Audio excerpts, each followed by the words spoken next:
আমাদের জীবনে ভোজন আছে কিন্তু ভজন নাই।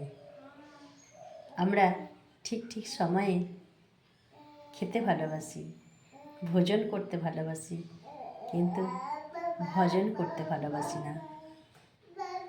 আমাদের 80% লোক ভোজন করতে ভালোবাসে, কিন্তু গুরুদেবের যে দীক্ষা মন্ত্রটা পেয়েছে সেটা জপ করতে কেউ ভালোবাসে না। তাই ভোজন নয়, ভজন চাই। একটু নাম সংকীর্তন করতে হবে,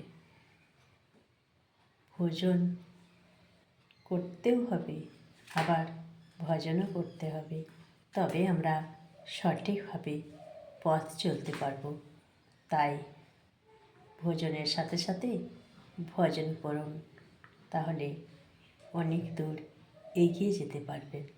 শুধু ভোজন করলে হবে না, ভজন চাই। তাই নাম সংকীর্তন করে ভগবানকে একটু ভালোবাসুন। দেখুন না, অনেক ভালো ফল লাভ করতে পারবেন। জয় জয় সীতারাম।